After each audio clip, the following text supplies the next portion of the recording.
itu para Habib, si Rijek, si Bahar, si Taufik Segaf, saya tidak mundur senti pun karena kalian berbahaya untuk Pancasila. Kalian masih mau bikin khilafah, kalian mau bikin NKRI bersyariat, saya lawan sampai dimanapun, apalagi kalian bukan keturunan Nabi. Oke, assalamualaikum warahmatullahi wabarakatuh. Kembali lagi di channel AA.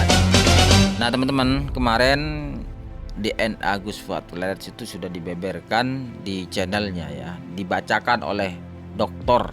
Sugeng, sudah digelar, sudah dibeber, sudah diberitahukan ke publik.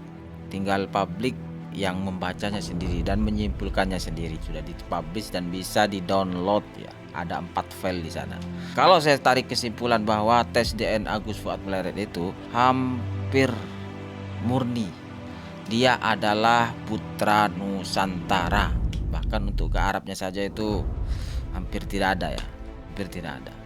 Sehingga dari situ ada pernyataan keras dari Gus Fuad Pleret terkait orang-orang imigran,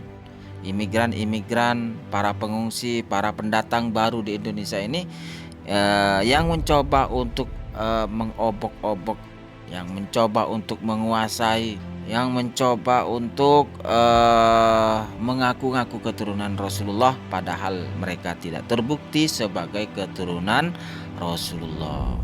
Kita saksikan pernyataan keras dari Gus Fuad Pleret. Apa yang mereka lakukan ya, itu berbahaya untuk kebinekaan kita, untuk keindonesiaan kita.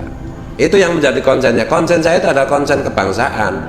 Saya sudah berkali-kali sampaikan kalau soal Pancasila, Bhinneka Tunggal Ika, Undang-Undang Dasar, NKRI, ada yang ganggu, ada yang mau merusak secara halus, secara langsung atau tidak langsung. Saya mendeteksi di situ ada bahaya, maka akan saya lawan dan saya tidak mundur 1 senti pun.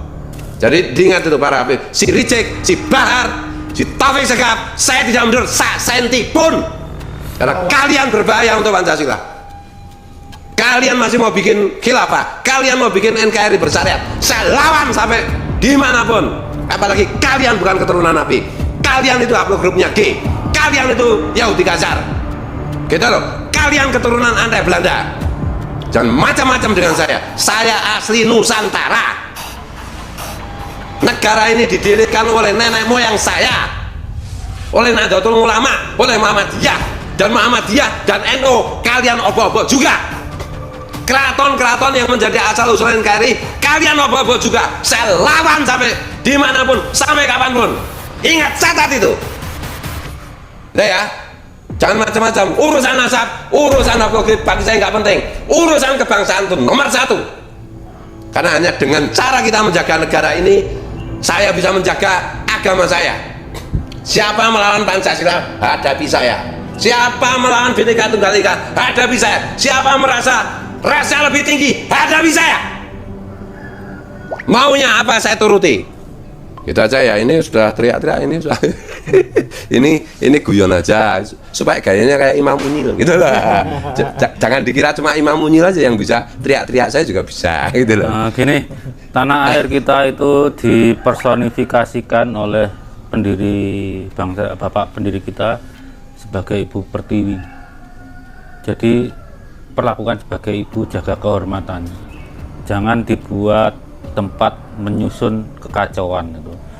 Seperti FPI itu ADART-nya aja udah ada khilafah, apa nyebutnya itu? NKRI bersyariat khilafah. Bukan berdasarkan khalifah apa gitu. Kalian lihat ADART-nya.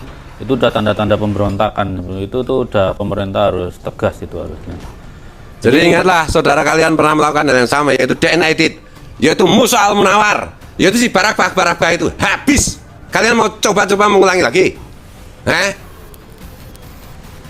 Ingat itu baik-baik. Aku nggak main-main kalau soal Pancasila. Aku nggak main-main kalau soal Bhinneka Tunggal Ika. Ya. Hei para Habib, kalian makan dari bumi Nusantara, kalian minum dari airnya Nusantara. Tetapi kalau kalian ingin menipu pribumi Nusantara dengan mengagung-agungkan negeri Yaman dan Tarim, pulang kembali ke sana. Kalau memang negeri itu lebih mulia dan lebih barokah seperti yang kalian dustakan selama ini. Ini saudara-saudaraku Balawi ya, saya masih menganggap kalian saudara. Kalau bukti ilmiahnya bukan keturunan Nabi ya sudah. Toh nasab kalian sampai Sohib Mirbat itu soheh. Udah cukup aja sampai segitu. Nggak usah dalam kehidupan bernegara berbangsa itu bawa-bawa nasab. Berprestasi aja lah gitu ya. Semua anak bangsa di sini sudah banyak nyumbangkan prestasinya tanpa nyinggung-nyinggung nasab. Yang meraih medali Olimpiade kapan bawa nasab? Nggak pernah. Profesor B.J. Habibie itu nggak pernah bawa nasab. Terus ngapain bawa nasab? Jadi nasab itu tinggalan apa ya? Tinggalan era jahiliyah. Zaman orang Arab masih ngubur anak perempuannya hidup-hidup. Ngapain dilestarikan gitu? Oke, kalau internal keluarga nggak apa-apalah. Tapi kalau udah berinteraksi sosial, kita itu semua setara. Yang membedakan itu kompetensinya. Nenek moyang kita mengenal catur warna itu bukan bedakan orang lebih tinggi satu sama yang lain, enggak. Tapi bagaimana keahlian itu mewarnai kehidupan, karena saling melengkapi. Kalau satu negara tentara semua, yang ngasih makan siapa? Kalau yang semua petani, yang beli berasnya siapa? Itulah catur warna dulu. Itu kearifan moyang kita. Jadi tinggalkan kebanggaan tentang nasab. Bahwa nasab itu positifnya adalah menjaga kekerabatan. Nah, oke, seperti itu. Saya tahu betul bagaimana Gus Fuad ini membangun sebuah channel. Kemudian bagaimana Gus Fuad ini sebelum adanya polemik nasab ini, beliau betul-betul tokoh yang sangat NKRI banget ya. Ya, NKRI banget.